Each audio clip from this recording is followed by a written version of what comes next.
Good evening and welcome. You're watching the news track. I'm Rahul Kanwal. Which way are the political winds blowing in Maharashtra? Results of this week's edition of the Political Stock Exchange coming up on the news track. Maha state of war locked and loaded.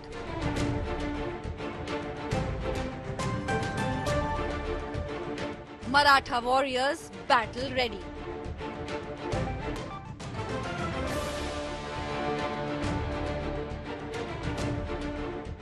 What will be the key poll factors?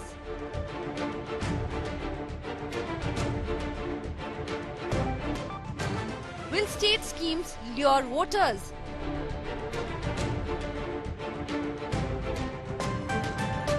Does Maharashtra want change?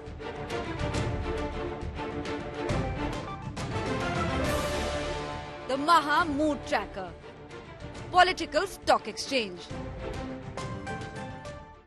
The stage is set for the state of war in Maharashtra. Today was the last day of nominations. Hours before the deadline, suspense continued over seat sharing in the two alliances. There was tussle in the Maha Vikas Aghadi over seats, but it managed to thrash out a formula where the Congress walked away with the lion's share. Here's more.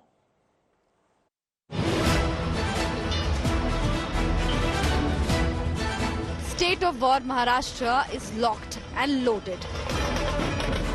The warriors are ready, but the road to the battlefield won't be easy.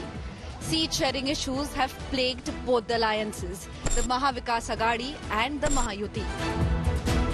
Nawab Malik, former Maharashtra minister and leader of NCP's Ajit Pawar faction, sparked big buzz as they filed two nomination forms for Mumbai's Mankhurd Shivaji Nagar Assembly seat, one as the candidate of NCP, Ajit Pawar, and another as an independent. वैचारिक रूप से हमारी लड़ाई तो कभी खत्म ही नहीं हुई।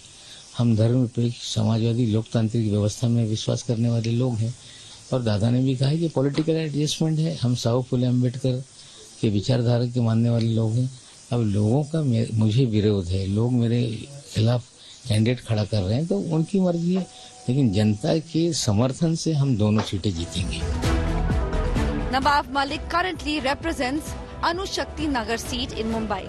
This time, Ajit Pawar's NCP has fielded his daughter Sana Malik from this seat.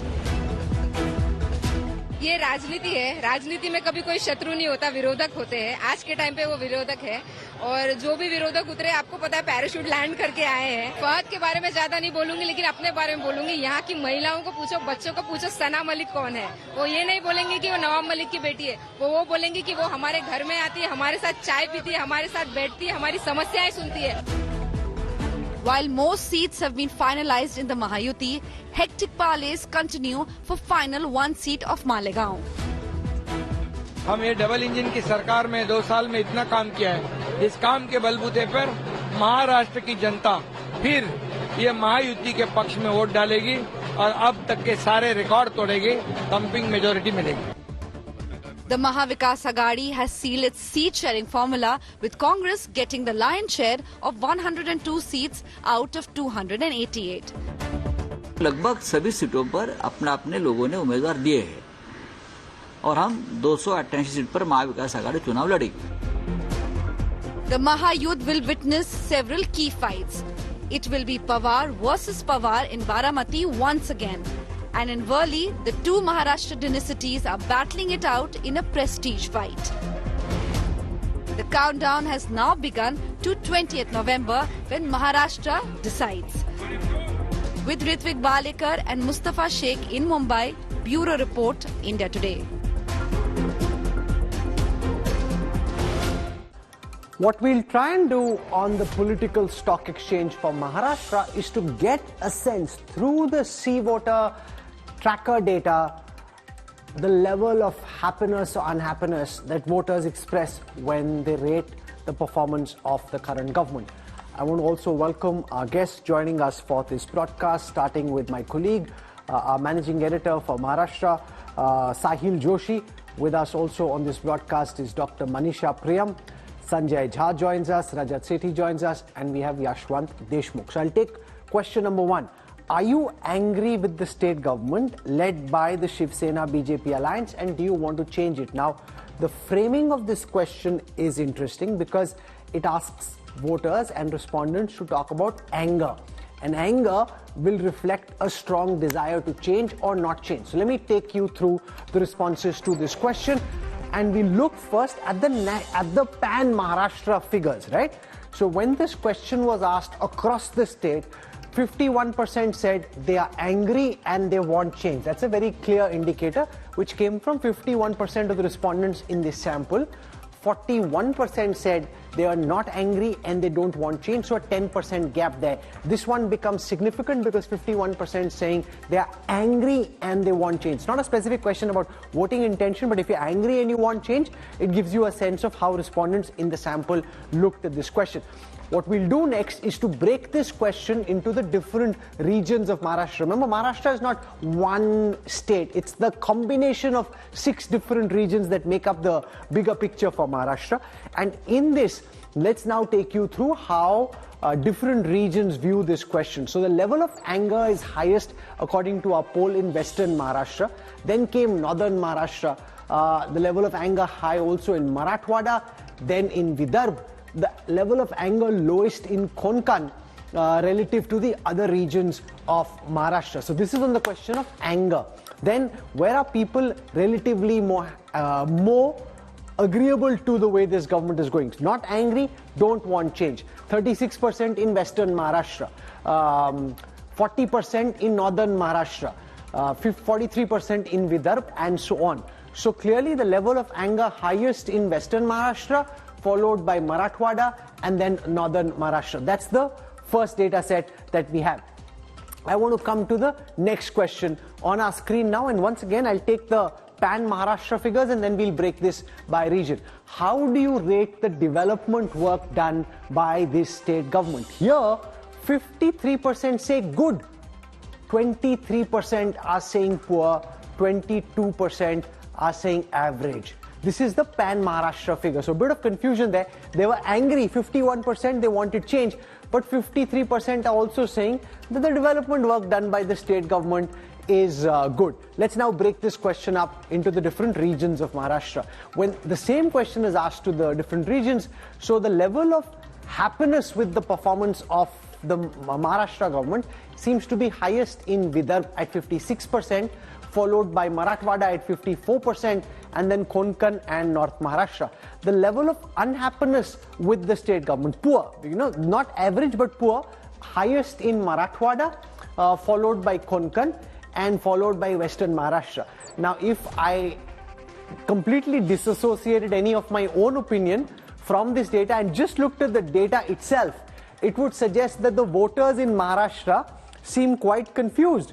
51% saying they're angry and they want to change the state government, and yet at the same time 52.5% saying that they think that the government has actually done a good job.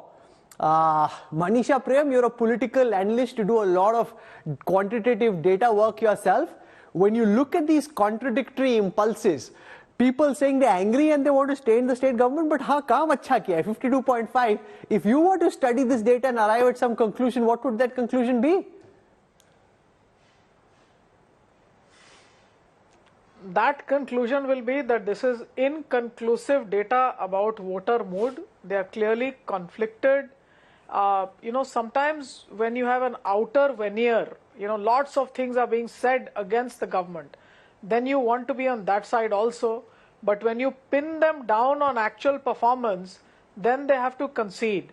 Now this really shows that there is a situation where there is a mind that wants to be with the voice that says, oh, we are conflicted and we think we want a change. But when you ask them that, okay, has development happened, which should largely, by and large, mean that have the goods of development or has public service provisioning improved or have you received it, they are unable to say, no, we are really angry and we've not received this.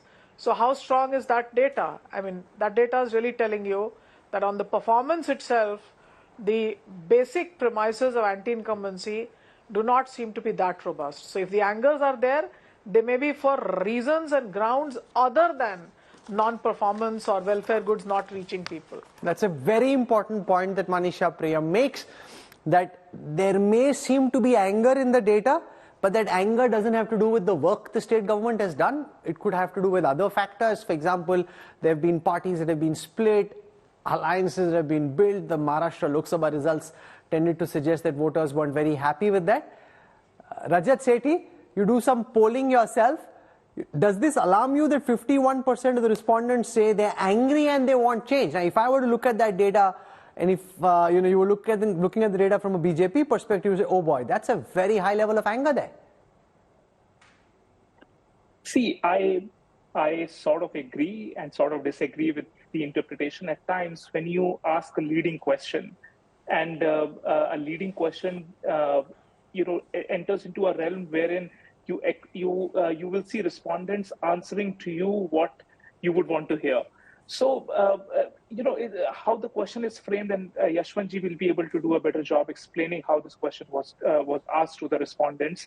But if this is the anger, if we take it at the face value, BJP will certainly have to go out and convince the masses that, they have done enough, they have delivered on multiple levels. The development work, which was totally stalled under the Agrarian, they have been able to kickstart and do that work, and that has only been possible because you have a government which has the right intentions to do development. Sahil, does this correspond with what you're picking up from across the state? That people seem happy with the development work done by the state government, 52.5% saying it's been good, and yet there is anger and a desire for change. Those two contradictory impulses playing out together in the battlefield of Maharashtra. Well, Rahul, development as a concept is very relative for any kind of a voter. It's kind of a continuous process, and it doesn't change much from government to government, because if there is a metro construction going on, it will not happen anymore now that a new government will stop the complete metro work and will not do the metro work at all. Or if there is a big highway like Samruddhi Expressway is being built by an earlier government, it won't happen like this, that the way it happened in Andhra Pradesh, that suddenly they stopped the work of a new capital, Amravati. That is not going to happen in Maharashtra. That they know. I mean, even earlier, 1995, the Mumbai-Pune Expressway, the work started by the Shiv Sena BJP government, continued by the Congress NCP government, which came in 1999. So its development is a very relative and continuous process. Now, the anger which is coming up, which I could definitely see, is that even I was looking at the data, region-wise, everybody is reacting in a different way. And that clearly shows that the fight in Maharashtra is going to be different at different levels and different regions as well. So there has to be some kind of a local reason. Say, for an example, if you're going to Nasik, the farmers, the onion producers are not happy with the way the government stopped the export of the onion at the crucial time when they were actually needing it. And that's why they're angry. They're saying, okay, there is a good development, but yes, I don't want this government. Or maybe if you go to Marathwada and some part of Vidarbha, the soybean farmers may say that we are not getting the expected price what we were looking at, and they express their anger in Lok Sabha. The Maratha community who wants to be part of OBC actually, to get the Kunbi certificates in OBC, they are saying that the government has promised us, and specifically BJP may not be happy with that. And some people, as Manisha Priyam was expressing, may be not happy with the way the politics suddenly changed in Maharashtra. The parties were broken. But at the same time, it also shows one thing very clearly. I mean, what we are picking up from down is that every party has a chance at this point of time. It's not something that people have decided their mind. You make an important point. I want to put that to Sanjay Jha. If we were to look at this from the lens of the Mahavikas Aghadi, 51% wanting change suggests that there is a desire for change, but just a little bit more than the majority mark. If this was, say, late 60s, early 70s, you would say the MVA is comfortably placed. If it's just 51%, then it comes down to who's able to mobilize his voters, run a better campaign, get their supporters out on polling day. And as Madhya Pradesh, Chhattisgarh and Haryana have shown, when it comes to that element of the election process, the BJP and the Mahayuti would believe that they have the advantage, that this level of anti-incumbency they can deal with and pull more voters out on polling day. Well, Rahul, I'm not surprised that, we are finding that the data is in conflict or is confounding. Simply because there are compelling social economic factors that help a voter decide which party to vote for or which alliance to support. On the other hand, there are many psychological, emotional, all kinds of sentimental factors that also come into play. Now, if you look at the CSDS surveys, I was looking at their data because a lot of people trust the credibility of that information. If you look at their principal 4-5 factors, unemployment at 24%, inflation at 22%, and then you have agriculture, infrastructure, and development. Between these 5, they say that 70% of the issues that are bothering the people are therefore related to the economic existence that they go through on a day-to-day basis. But the same was the case in Haryana, where the level of anti-incumbency and unhappiness with the government was even higher than what we're seeing in the data for Maharashtra, and yet you lost. Yeah, absolutely. Now, here is the point, which is why I'm coming down to what I believe is going to be the subterranean factors that a lot of people are not going to express unless you ask them, which is, are people in Maharashtra, particularly those people who have been part of the erstwhile Shiv Sena, how are they reacting to the entire process by which the Uddhav Shiv Sena was really, frankly speaking, knocked out, the way they were, truncated, and the entire Operation Kamal? Is that a hurt that a lot of people believe is the reason why Aditya Thackeray is going to town talking about the Gaddari of the Shinde Shiv Sena? Okay. The other factor is going to be a very critical play, is going to be about the shifting of businesses from Mumbai and different parts of Maharashtra to Gujarat, where... So those are the issues you want to raise. Are those momentum. issues that viewers and respondents in the survey think are important to them? Let's take that. What is the most important issue for you? When this question was asked, I'll show you the pan-Maharashtra data first, and then we'll break it up into regions. When this question was asked, as is often the case, unemployment came up on top, 25%. But remember, unemployment per se doesn't suggest which party is likely to get the vote, because unemployment is oftentimes one of the key issues along with inflation. Here, interestingly, inflation comes in at number 3 at 15%. Farmer issues comes in at 19%. Now, that is significant that farmer issues typically don't fare so high up. Road, power, water comes in at 12%. Corruption, which the Mahavikas Aghadi tries to project as a big issue, actually comes in at only 3%. So that's the sense of the most important issue. Unemployment at number 1, inflation at 2, Vikas, roads, power, water at 12%, farmer issues at 19%. Now let's break this up into regions. And this is where the regional dimension of the Maharashtra elections comes out fully. So unemployment is the biggest issue in Bombay. 33% of the respondents in Bombay, in the Bombay region, think unemployment is the number 1 issue, because also the most urbanized part of the state. For them, unemployment is the number 1 issue. Then when I come to issues like farmer issues, those are highest in the northern part of Maharashtra, 27%. Those are high also in Marathwada, 25%. Those are high in Vidarbha at 24%. So naturally, the more agrarian regions of Maharashtra feeling agrarian distress the most, and thinking of that as being their number 1 issue, because farmer issues are number 1 in North Maharashtra, they're number 1 in Marathwada, they are number 2 in Vidarbha, where unemployment was at 32%. Corruption, interestingly, low in virtually all the regions when it comes to whether it's the number 1 issue. Even if the government is indulging in corruption, it doesn't really in Maharashtra seem to matter to the voters in these regions, not at least as their number 1 issue. Inflation is the second most important issue in the Bombay region. It's important also in Konkan, not so important in the more agrarian regions of Marathwada, North and Vidarbha. Now, this typically is along predictable lines in the more urbanized pockets, inflation, unemployment mattering the most in the more agrarian, regional, rural pockets like Marathwada, Northern Maharashtra and Vidarbha, farmer issues mattering the most. So let me just get a sense, starting with Sahil. Farmer issues mattering so much in Marathwada, in Vidarbha, in Northern Maharashtra. That's quite along predictable lines, because those are the regions which have felt the brunt of agrarian distress the most, Sahil. Yes, of course.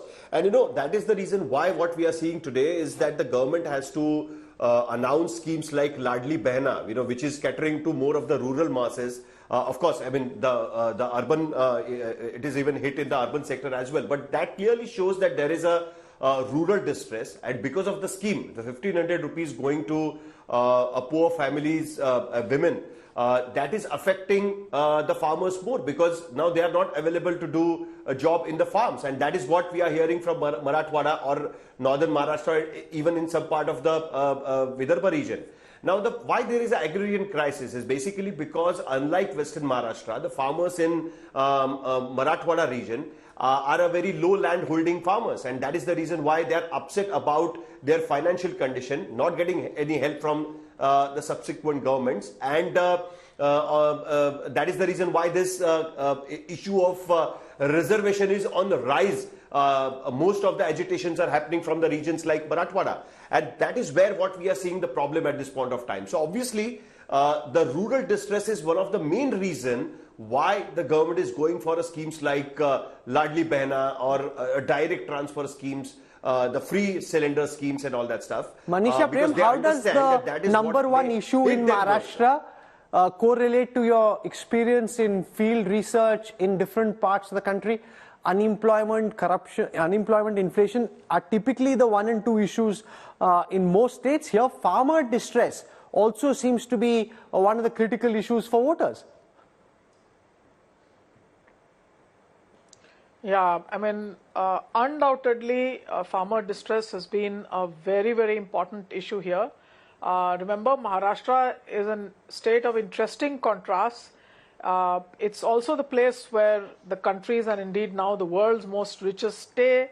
Mumbai is a city of dreams, etc. Finds a name in the world's metropolises, but ensconced within Maharashtra are agrarian regions where you've seen the brunt of what has happened, the failures in agriculture, issues of climate change and distress, lack of rainwater, near drought-like situations. And these are kind of compounded by the fact that the poor from amongst the rural areas find no avenues to do any form of urban mobility except do seasonal migration. Now, in sugarcane, for example, those who know Maharashtra know very well that labor goes out in what is known as goita. Goita means the couple goes out and migrates, leaving children behind. Now, what manner of family that must be, that you have to really dump your own young ones to the care of others and sometimes leave them to great vulnerability to be able to go out and earn a basic living for 3 or 4 or 5 months. So really simply, rural economy is stuck badly, no opportunity to be able to generate any cash, basically just food level subsistence, and almost no avenues for social mobility from rural into urban areas for any kind of urban jobs, just labor. So I think that stuckedness of the rural you see in its most distressful forms in large parts of Maharashtra. Sure. Across 2 of its regions, you definitely see it. It takes the form of asking for reservations here or there, but the real issue here is whether agriculture itself can be addressed or not, and whether rural life itself can become the village Swaraj that Gandhi once penned down with the help of small Maharajas from Marathwada and other areas. So whether that Swaraj can come around or not, that remains the mirage because of which rural India remains, and Maharashtra in particular, remains a very distressful scenario. I want to come to the next question, which is to do with who voters want as the next Chief Minister of Maharashtra. And I'll take the pan-Maharashtra numbers first, and then we'll go region-wise, because a lot of variation seen in the responses from different regions. Who do people want as the number 1 Chief Minister? Eknath Shinde comes in right at the top at 28%. He also has recency working in his favor, recall because he's the incumbent, so he's at 28. Devendra Fadnavis, interestingly, is only at 11%. Now, he's a deputy CM at the moment, but one would have expected him to be higher. Only 11% of the respondents want him. Shinde's popularity is more than twice that of Devendra Fadnavis. Uddhav Thackeray comes in at 223%, Ajit Pawar at 3%, Sharad Pawar only at 6%, and Aditya Thackeray at 1%. Rajat Sethi, what's your reading of this? Eknath Shinde at 28%. In one way logical because he's the incumbent. Devendra Fadnavis, if he was far ahead of Eknath Shinde in this data, he could have built a post-result case. If the verdict came in favor of the Mahayuti, he could have said, well, actually, I'm more popular. But this data seems to suggest from the Mahayuti's perspective, voters like the current batting lineup. I think, Rahul, if you were to see this data, there is recency bias. So you will see Eknath Shinde as a sitting chief minister having those numbers. But I don't think if Yuti comes to power, they're going to just stick by these numbers in terms of deciding who their chief minister would be.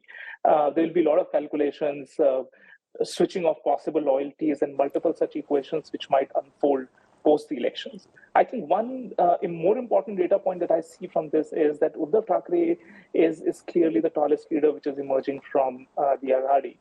There has been a lot of confusion wherein Congress leaders were also staking claim to the CM chair in the run-up to the elections. And you see there is no Congress leader virtually in any of these 6-7 names that are presented here.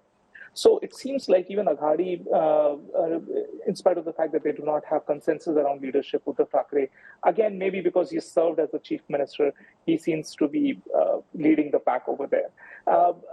So the only name that shows up from the Congress is that of Bala Sahib Thorat at 1.5%. You know, the Congress wanted that they keep chief ministership for them. But frankly, apart from Uddhav Thackeray, if you go by the data, Sanjay Jha, you have nobody in the Congress fold who can actually be put up. If you were to look at it as an IPL franchise, you know, you've got Eknath Shinde, Fadnavis and Ajit Pawar batting for the Mahayuti versus Uddhav Thackeray at 23% and Balasaheb Thorat only at say 1.5% and Sharad Pawar at 6%. So from an IPL lens, their franchise seems stronger than yours. Yeah, in fact, Rahul, I have been extremely vocal on the subject. I've written about it. I have said it explicitly that for the MVA, it would make greater sense, even if they don't want to do so in a very explicit fashion, but to insinuate that Uddhav Thackeray is going to be their chief ministerial candidate. I wish they actually made that declaration. It would help them. And I'll tell you the reason why both the Mahayuti and the Mahavikas Aghadi will face a post-election problem. One is that the BJP is likely to be the largest party within the Mahayuti. I think that can be almost predicted. Now, whether they are in opposition or the ruling, that we'll figure out. Even in the Mahavikas Aghadi, I can tell you that unless the Congress doesn't do as well as expected, but if you go by the Lok Sabha trend, the Congress is likely to be the biggest contributor to the MVA. And yet, the chief ministerial candidate is likely to be a non-leader from the leading party in the alliance. So it is going to be a tricky terrain for both the alliances. My personal take, though, is that Sharad Pawar is going to be the unifier for the Mahavikas Aghadi. And while Nana Patole is aggressive and he's been all over the place, very often, I think, kind of upsetting the apple cart itself, the fact remains that he's been good for the Congress. But he has to also recognize that you are working here in an alliance. And in the alliance, I think the messaging is going to be very critical in the coming time. Okay. But at the moment, it appears, Rahul, that with the nominations over, the seat distributions behind, I feel the tailwinds are still with the Mahavikas Aghadi. It's a question for them to really capitalize. There is anti-incumbency. People are angry. I can tell you that, don't ignore the whole Maratha reservation issue, which I think is really going to have a significant play and is linked to the agrarian distress. Marathas were once very, very settled. They were entrenched in Maharashtra and were happy with their economic status. Now they are feeling almost disenfranchised. So these will all have implications. I do feel MVA has to be, at the moment, smart. They are ahead. But if they can capitalize, they have a government. If they don't, it's going to be a close affair. Okay, I want to now break this into the different regions of Maharashtra and look at this same question broken down into regions. Eknath Shinde has highest popularity in Konkan, where 37% of the respondents want him as chief minister. His popularity is lowest in the west, where only 23% want him, 25% in Vidarbha. So he's strong in Konkan and in the north, where 33% want him. Those are Eknath Shinde's strong areas. Devinder Fadnavis' strong belt is Vidarbh at 14%. He is relatively weak in West, in North. Uddhav Thackeray, interestingly, is the one candidate who has the highest pan-region popularity. So he's kind of equal, like whatever his popularity is relatively similar, highest in the Konkan belt at 26%, but relatively in the same stacking in the other regions of Maharashtra as well. Ajit Pawar only in the west, where he shows up at 7%, very minimal popularity for Chief Minister in the other regions. Sharad Pawar again shows up in the strong belt of the NCP in the west at 13%. Aditya Thackeray really nowhere, but also his father is there, so it's unfair to look at him.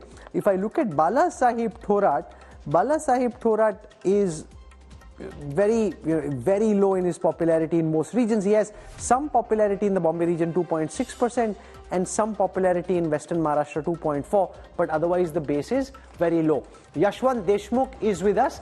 Now, it is interesting that Devinder Fadnavis is so far behind Eknath Shinde.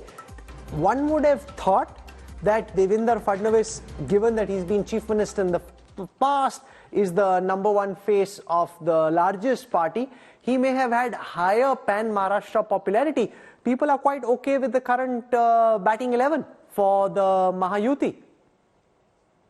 Well, absolutely, Rahul. In fact, for me also, actually the surprise of the pack is Eknath Shinde, and his numbers have quite significantly moved up in the last few months, particularly after the Lok Sabha elections.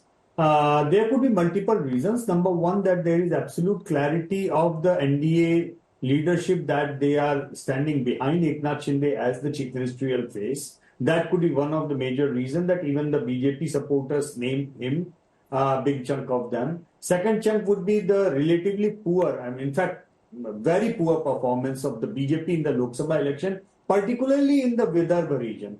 And that is that might have taken the toll as far as Devendra Fadnavis ratings are concerned, because that is his home turf, and not doing good in Vidarbha and Marathwada is something which has probably taken the sheen away in that way. But largely speaking, because Eknath Shinde is the face of the Mahayuti, I think majority of the Mahayuti voters are rallying behind him. What is interesting here to observe is that, Rahul, that between these two, if you add those numbers, you are looking at somewhere around 40% of the Mahayuti support base over there. However, when you look into the vote perspective of MVA, the overall leadership rankings do not count to totality of that 40%, which means, I agree, I was listening to what Sanjay was saying. Actually, there is a significant chunk of the Congress supporter who are not naming anybody. They are largely going into don't know, can't say, because they do not see a horse in the race that, okay, Uddhav Thackeray is fine, Sharad Pawar is fine, but we do not have a person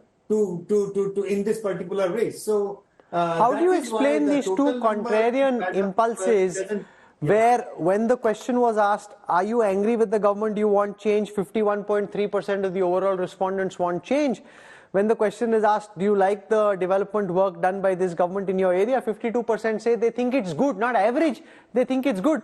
So the government has done good work, Rahul, and yet there is anger. Lot of contradiction. So that certainly means one thing, Rahul, that people in the terms of governance may or may not be angry with this government, But the thing is that they are upset, they want some change, there is a mood to change that has a lot to do, which goes outside the realm of governance.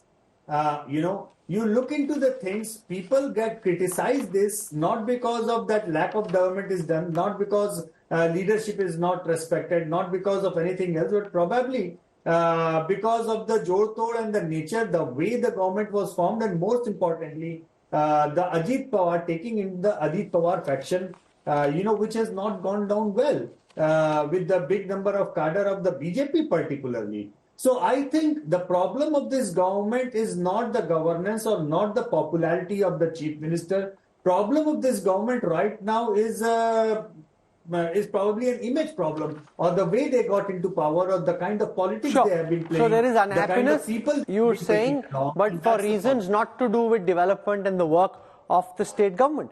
Now, which of these factors do you think will significantly affect the upcoming elections in Maharashtra? Now, the framing of the questions is also very important, because the surveyors are not asking what's the number one issue for you. They're asking the voter, what do you think will be an issue for others in the poll? Let me take you through the responses to this question. Now, if you were to look at the responses to the question of which one do you think will impact results, Maratha reservation comes in at 23%. Redevelopment of slums, obviously largely in the Mumbai area, comes in at 10%. Performance of PM Modi is a factor for 12% of the respondents. Those are likely more likely to vote for the BJP and the Mahayuti, which is why they feel that's an important factor for them. Performance of the state government is 7%, economic condition is 6%. Sahil, if Maratha reservation is seen as being the number one issue in this sample, which people think will impact how others are voting, which way does this cut electorally? Is this likely to go against the Maharashtra state government and in favor of the Mahavikas Aghadi, or you think the reality is far more complex than that? Well, it is definitely complex than that, because if it is a pan-Maharashtra response, and if we are looking at it the very highest response, then there is a possibility that the average is the highest, if you compare it with all the region, because right now this issue is more burning issue within the Marathwada region, not so much in Western Maharashtra. Let me pause you there and break this up into regions. So the same question, the same issue, let's break that into regions, because that will give you a clearer picture. So the Maratha reservation issue has highest resonance in Marathwada, where 38% think it will determine how people vote. The second highest is in Western Maharashtra at 32. Maratha reservation is not much of an issue in Bombay. Only 9% of the respondents think it is. It doesn't seem to be much of an issue in Vidarbha either. So it's a big issue in Marathwada. It's a big issue in the West. Issue of slums, that has some significance in Bombay. It also has relatively similar significance in the other regions. The performance of the Prime Minister is seen as being important in northern Maharashtra, is seen as being important in Bombay, is seen as being important in Konkan. Economic condition is seen as being important in Mumbai and in the Vidarbha region. So that being said, Sahil, now respond to the same question. Maratha reservation, highest resonance in Marathwada and then also in West. Yeah, so it is quite expected, the way I started, that I was expecting that it will be the highest resonance in the regions like Marathwada, and the second highest is of course Western Maharashtra, and that's why the average is up by to the 23%. So of course it seems to be a very burning issue, and that is where it connects with the rural distress in Maharashtra, because the farming community is basically the Maratha community, and that is why it is being reflected like that. So somewhere that rural distress and the Maratha reservation is quite connected. Also, it is very interesting to see that the unemployment or the economic condition is kind of an issue within in Mumbai. No, so answer the question: who does this agitation for Maratha reservation electorally? Who does it help and who does it hurt at the hustings?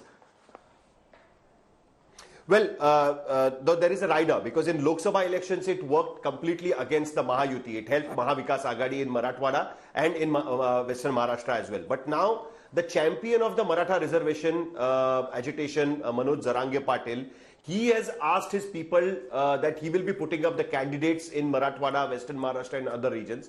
Now we'll have to wait and see whether this particular issue sides with the candidates declared by Manoj Zarange Patil, or they go by a larger alliance like Mahavikas Aghadi. That is yet to be seen. So this time the X factor will be the candidates put up by Manoj Zarange Patil, if at all he goes ahead and allow people to fight. This is an important point that Sahil makes, Yashwant Deshmukh, because what your data doesn't capture is the role of these rebels who are put up, or rebels or even smaller parties, these independents, etc., who don't get fully captured. Now, even if there is anger on the issue of Maratha reservation against the state government, and some of these Marathas want to vote against the state government, they may choose to go with Jarange Patil's candidates and not with the Mahavikas Aghadi, or they could think, okay, this guy is a spoiler, there's no point in going to him, it's better to go to the MVA because that's where our vote matters. So those kind of factors are what trip the data over, because the data is genuine, but it's these little factors which are very difficult to capture in small sample size, which ultimately determine what happens on the seat. Absolutely. And if you look into the vote share patterns of the last Lok Sabha elections, where the NDA was crushed out actually in every possible way you can think of, vote share gap between state level vote share gap was hardly 1% between the two groups. And if you play in the graphics of do you wish to change the government, are you angry with this government, you will see a very interesting factor in there. Just look at the number of people who do not wish to change. That is 41%. That means that number is confirmed and that is going to go with the NDA vote. Now 4% which are upset but they do not wish to change, you can add, then you are looking at the NDA vote share at 45%. Now those who are angry and want to change at 51%, if the rebels, those who are angry but they are on the Maratha and if the Mr. Jarange Patil is putting up the candidates and if they walk away with 5-6% votes, there is a huge problem out there for the Maharashtra, for the MVA, even though there is a mood to change. And to cap it all, what we are clearly looking at, the numbers of the chief ministerial candidate, what is telling us very clearly that the weakest link, perceived weakest link so far was Eknath Shinde by majority of the number crunchers and the editorial people alike. But it seems that he is coming up as one of the strongest point of the NDA right now. I mean, the transition. You sent him in as a night watchman.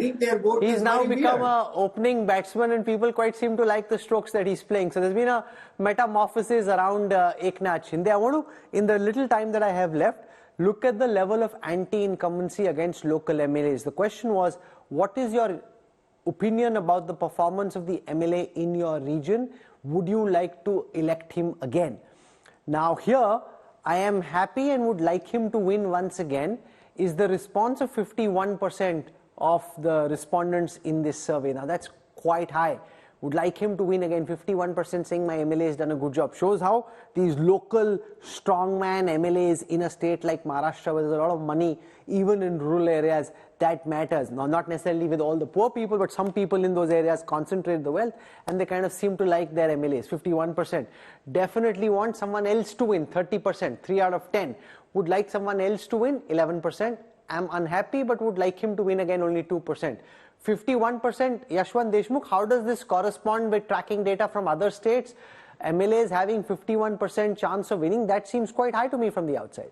Yes, it is very high when compared to other states. Why is that the case? Maharashtra is also known for the local kshatraps and politics. Each and every district has, a very independent strongman, regardless of the party affiliation and everything. But nevertheless, 41% approximately saying they want to change. And if you look into the regional variation of these numbers, Rahul, you will realize this is where it is going to pinch the BJP, because this sentiment is maximum in Vidarbha and Marathwada. So these are the strongholds of the BJP, where BJP has taken the reverses in the Lok Sabha election and again renominating big number of their MLAs time over again. So I think that's the problem with the BJP, not with the problem with the Maharashtra Vikas Aghadi as far as the repeat viability of the candidates are concerned. Let's now come to the next question. Which scheme of the current government do you think will attract voters in favor of this alliance?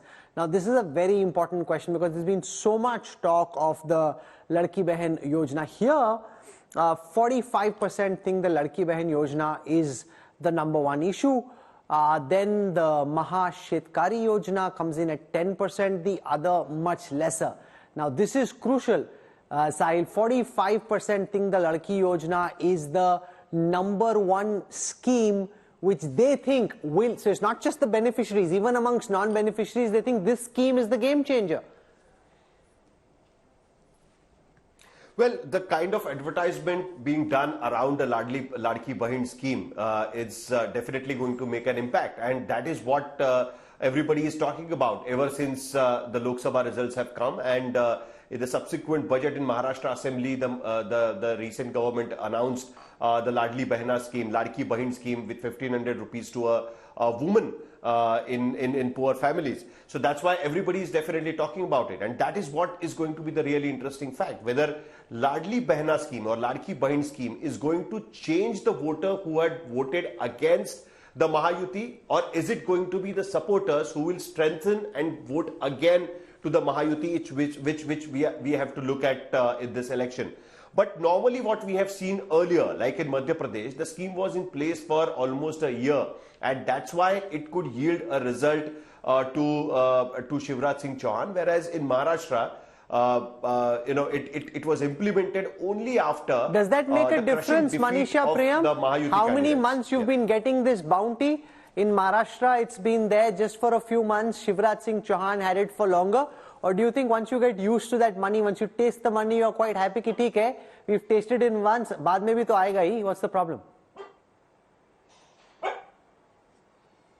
No, I don't think it matters that they've got it for longer or for less type of thing. What matters is the perception of women on the trustworthiness of whether the scheme is likely to be continued or not. And if they believe, I mean, the combination of confidence in Shinde as the chief minister plus the transfers having happened in a transparent sort of way for a couple of months, we don't know, but that can be adequate to tilt women voters should they think that this trumps all their other issues that they may have.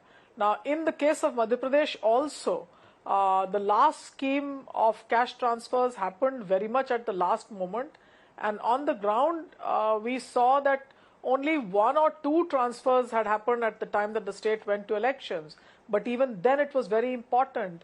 In West Bengal, for example, the Lakki Bhandar scheme, the Roopshri and Chai Bagan women worker schemes, all of them have had very important impact. No, but what also is the reality now, Yashwant Deshmukh, is that this is now equalized across parties. So it's not just the Mahayuti which is promising this. Even the Mahavikas Agadi says, okay, we will give you the same. So then does it matter to the voter that this is the party that's promising it? Because that's a promise that everyone's making to the voter.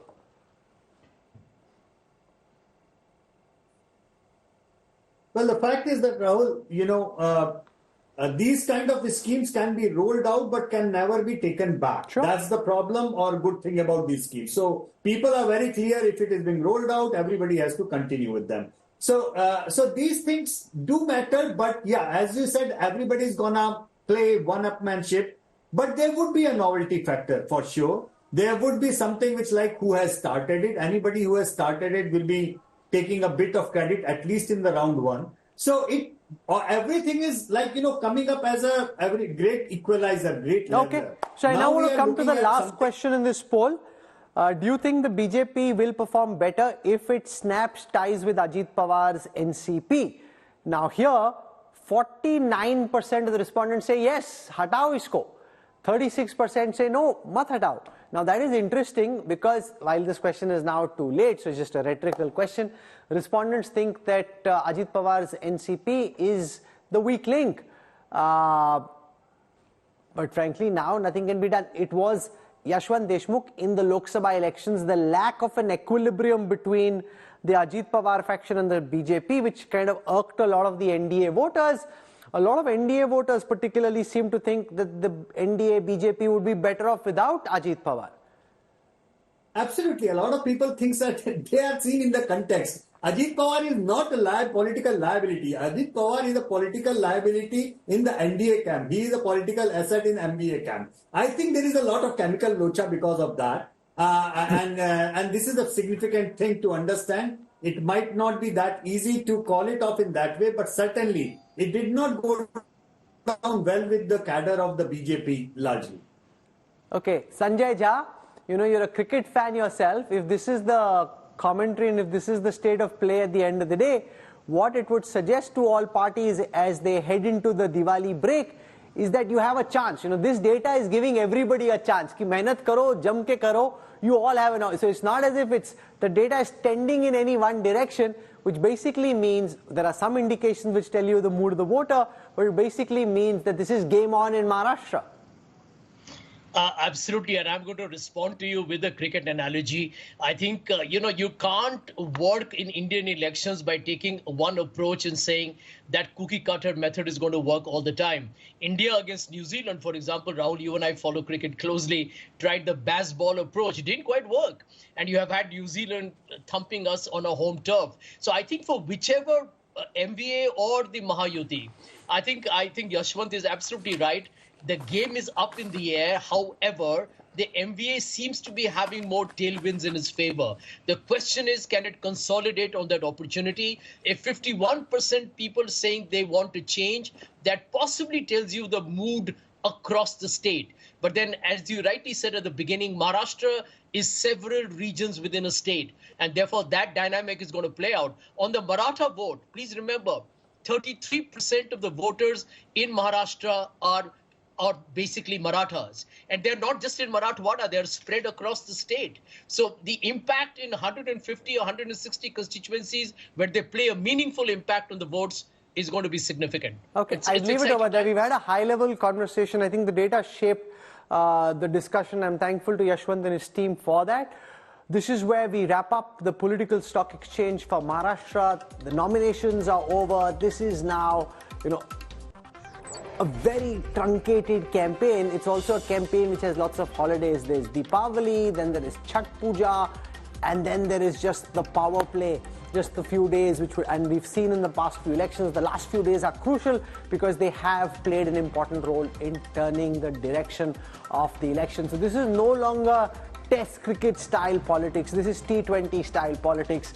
Sanjay Jha mentioned baseball, but that's what it is. You go, you hit hard, you hope you connect, you hope you cross the line. If you don't, it looks terrible if you manage to get out in the end. We'll keep tracking. We're not telling you who's winning, who's losing. We'll tell you what's happening in the match. This is where I wrap up the news track tonight. For your time and your trust, thank you very much. I look forward to seeing you 8 p.m. tomorrow evening. Till then, from all of us here, goodbye and good night.